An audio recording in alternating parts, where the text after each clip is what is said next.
Good morning India. Daily current affairs में आपका स्वागत है। आज है 22 मई 2021। 22 मई 2021 से रिलेटेड जितने भी इंपॉर्टेंट करंट अफेयर्स बनते हैं आज हम इस वीडियो में डिस्कस करेंगे।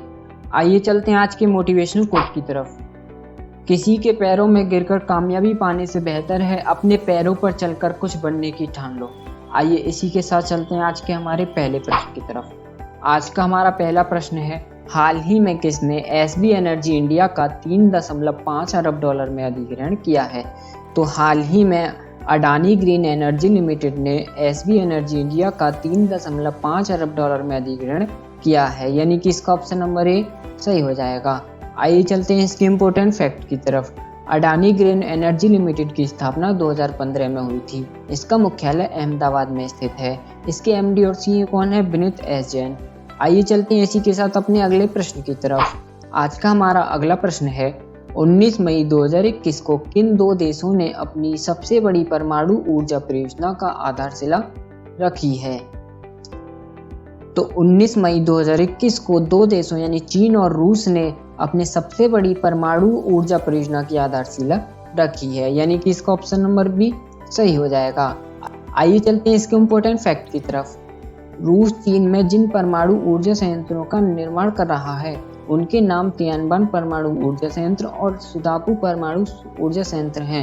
इस परियोजना का अनुबंध मूल्य यानी कॉन्ट्रैक्ट वैल्यू 20 बिलियन डॉलर है। चीन ने 2035 तक 200 गीगावाट परमाणु क्षमता हासिल करने और 2060 तक कार्बन न्यूट्रल बनाने का लक्ष्य रखा है। आइए इसी के साथ चलते हैं अपने अगले प्रश्न की तरफ। हमारा आज का अगला प्रश्न है, हाल ही में बर्फ का एक भीमकाय टुकड़ा अंटार्कटिका से टूटकर बेडल समुद्र में जा गिरा है। इस हिमखंड का वैज्ञानिकों ने क्या नाम रखा है? तो हाल ही में इसका नाम A76 रखा है, यानी कि इसका ऑप्शन नंबर ए सही हो जाएगा। आइए चलते हैं इसके इम्पोर्टेंट फैक्ट की तरफ। दुनिया का सबसे बड़ा हिमखंड अंटार्कटिका में एक आइस शेल्फ से टूट गया है और डेविल सागर पर तैर रहा है। यह वर्तमान में दुनिया का सबसे बड़ा खंड है। यह लगभग 170 किलोमीटर यानी कि 105 मील लंबा और 25 किलोमीटर चौड़ा है, जिसका क्षेत्रफल 4320 वर्ग किलोमीटर है। आइए इसी अच्छी जानकारी के साथ चलते हैं अपने अगले प्रश्न की तरफ। आज का हमारा अगला प्रश्न है, मई 2021 में बिचकॉम्बे उल्कापिंड को किस देश में प्रदर्शित किया जाएगा? तो हाल ही में मई 2021 में बिचकॉम्बे उल्कापिंड को ब्रिटेन में प्रदर्शित किया जाएगा, यानी कि इसका ऑप्शन नंबर ए सही हो जाएगा। आइए चलते हैं इसके इम्पोर्टेंट फैक्ट की तरफ। बिचकॉम्बे उल्कापिंड ने अंतरिक्ष यात्रा के लगभग 4 अरब वर्ष पूरे कर लिए हैं और उसके बाद फरवरी में उल्कापिंड पृथ्वी से टकराया है। यह उल्कापिंड यूके के एक फॉर्म में मिला था। 103 ग्राम का सबसे बड़ा टुकड़ा पास के एक खेत में मिला था। इस प्राकृतिक इतिहास संग्रहालय में प्रदर्शित किया जाएगा, जो कि ब्रिटेन में स्थित है। आइए चलते हैं इसी के साथ अगले प्रश्न की तरफ। आज का हमारा अगला प्रश्न है, हाल ही में किस देश ने गाजा को 500 मिलियन डॉलर की मदद देने का निर्णय लिया है? तो हाल ही में मिस्र देश ने गाजा को 500 मिलियन डॉलर की मदद देने का निर्णय लिया है, यानी कि इसका ऑप्शन नंबर बी सही हो जाएगा। आइए चलते हैं इसके इम्पोर्टेंट फैक्ट की तरफ। मिस्र के राष्ट्रपति अब्देल फतेह अल सीसी ने गाजा में पुनर्निर्माण के प्रयासों के लिए USD 500 मिलियन देने का वादा किया है। मिस्र ने पड़ोसी गाजा को 65 टन चिकित्सा सहायता भी भेजी है। इजराइल और फलस्तीनी के बीच घातक हिंसा 10 मई 2021 को भड़की थी। तब से गाजा में इजरायली हवाई हमलों में 200 से अधिक फिलिस्तीनी मारे गए हैं। आइए इसी के साथ चलते हैं अपने अगले प्रश्न की तरफ। आज का हमारा अगला क्वेश्चन है, हाल ही में आवास एवं शहरी मामलों के मंत्रालय द्वारा जारी रैंकिंग में कौन शीर्ष पर रहा है? तो हाल ही में आवास एवं शहरी मामले के मंत्रालय द्वारा जारी रैंकिंग में झारखंड शीर्ष पर रहा है, यानी कि इसका ऑप्शन नंबर सी सही हो जाएगा। आइए चलते हैं इसके इम्पोर्टेंट फैक्ट की तरफ। केंद्रीय आवास और शहरी मामलों के मंत्रालय द्वारा जारी रैंकिंग में झारखंड ने पहला स्थान हासिल किया है। रैंकिंग विभिन्न 100 शहरों में चल रही रिपोर्ट यानी स्मार्ट सिटी मिशन की योजनाओं के कार्यान्वयन यानी इम्प्लीमेंटेशन की प्रगति पर आधारित है।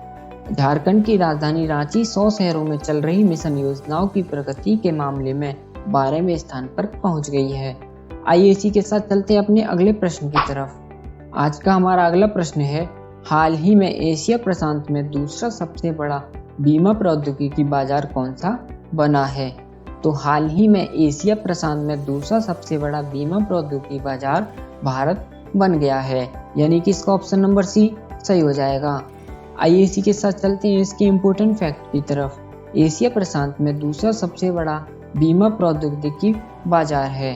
Bharat S&P global market intelligence के आंकड़ों के अनुसार भारत एशिया प्रांत में दूसरा सबसे बड़ा बीमा प्रौद्योगिकी बाजार है और इस क्षेत्र में निवेश की गई 3.66 अरब डॉलर की बीमा प्रौद्योगिकी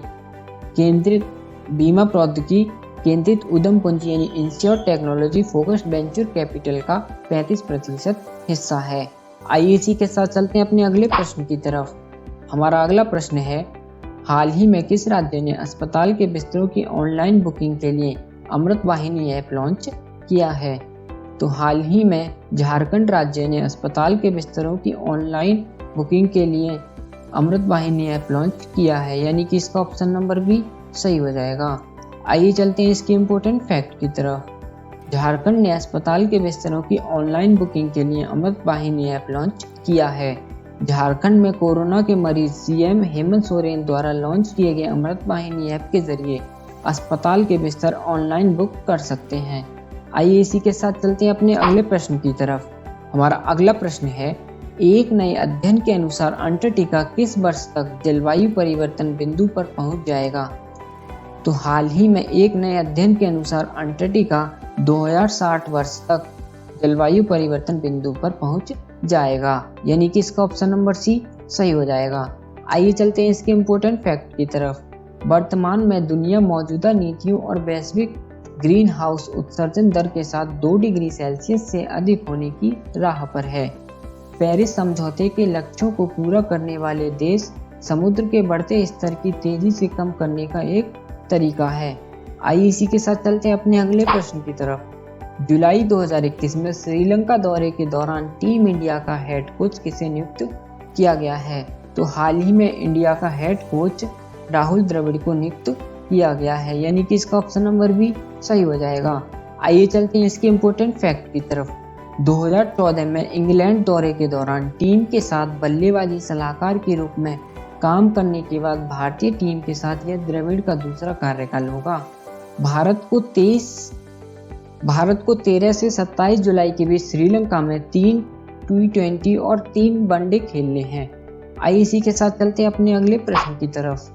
हमारा आज का अगला प्रश्न है, हाल ही में किस बैंक ने कृषि उत्पादों के लिए पूरी तरह से डिजिटल लोन प्रोसेसिंग सिस्टम यानी LPS की घोषणा की है?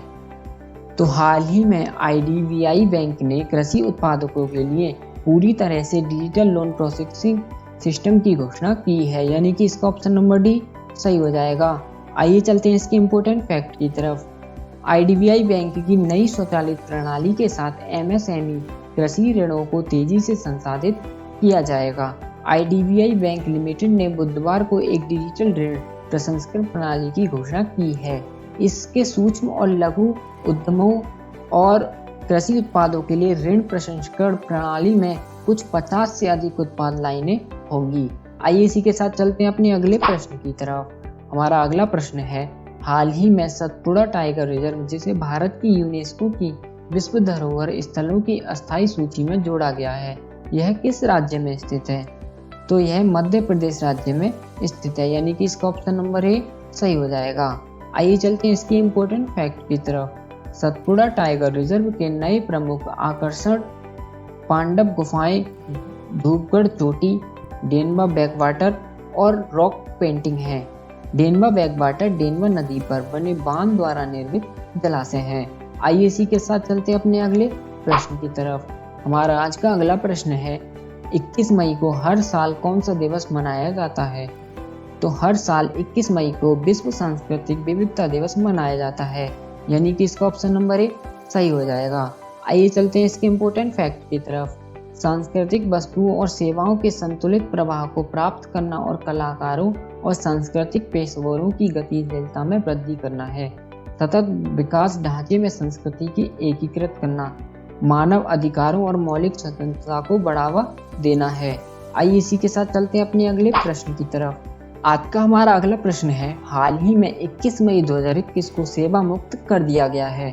भारतीय नौसेना के उस विध्वंसक जहाज का नाम क्या है? तो उस विध्वंसक जहाज का नाम INS राजपूत है, यानी कि इसका ऑप्शन नंबर डी सही हो जाएगा। आइए चलते हैं इसके इम्पोर्टेंट फैक्ट की तरफ।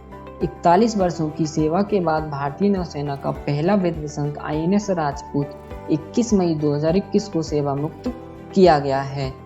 पोत को जॉर्जिया के पोर्टी में INS राजपूत के रूप में USSR में तत्कालीन भारतीय राजदूत आई के गुजराल द्वारा कमीशन किया गया था, जिसमें कैप्टन गुलाब M हीरानंदानी उनके पहले कमांडेंट ऑफिसर थे। आइए चलते हैं अगले प्रश्न की तरफ। हमारा अगला प्रश्न है, हाल ही में हुए बैठक के अनुसार भारत और मंगोलिया के बीच सांस्कृतिक आदान प्रदान कार्यक्रम कब तक जारी रहेगा? तो ये कार्यक्रम 2023 तक जारी रहेगा, यानी कि इसका ऑप्शन नंबर सी सही हो जाएगा। आइए चलते हैं इसके इम्पोर्टेंट फैक्ट की तरफ। भारत और मंगोलिया के मध्य सांस्कृतिक आदान प्रदान कार्यक्रम वर्ष 2023 तक जारी रहेंगे। वर्ष 2015 में पहली बार अपनी एक्ट ईस्ट नीति यानी कि इंडिया एक्ट ईस्ट पॉलिसी के तहत भारतीय प्रधानमंत्री द्वारा मंगोलिया की यात्रा की गई थी। आइए चलते हैं कल के क्विज की तरफ। हमारा कल का पहला क्विज था, हाल ही में कितने वर्षों के बाद कॉमन सारस पक्षी आयरलैंड वापस लौटा है? तो हाल ही में 300 वर्षों के बाद कॉमन सारस पक्षी आयरलैंड वापस लौटा है, यानी कि इसका ऑप्शन नंबर बी सही हो जाएगा। आइए चलते हैं कल के नेक्स्ट क्विज की तरफ। हाल ही में किस राज्य के मुख्यमंत्री ने सब्जी के लिए मोमा मार्केट का शुभारंभ किया है? तो हाल ही में मणिपुर राज्य के मुख्यमंत्री ने सब्जी के लिए मोमा मार्केट का शुभारंभ किया है, यानी कि इसका ऑप्शन नंबर सी सही हो जाएगा। आइए चलते हैं आज के पहले क्विज की तरफ। आज का हमारा पहला क्विज है, हाल ही में ईरान ने फरजाद-B गैस परियोजना से किसे बाहर किया है? ऑप्शन नंबर ए है भारत, बी है नेपाल, सी है बांग्लादेश, डी है चीन। आपको इसका आंसर हमको कमेंट बॉक्स में दे करके बताना है। आइए चलते हैं आज के नेक्स्ट क्विज की तरफ। आज का हमारा नेक्स्ट क्विज है, हाल ही में किस देश ने अपना सबसे शक्तिशाली कंप्यूटर सिमोर्ग बनाया है?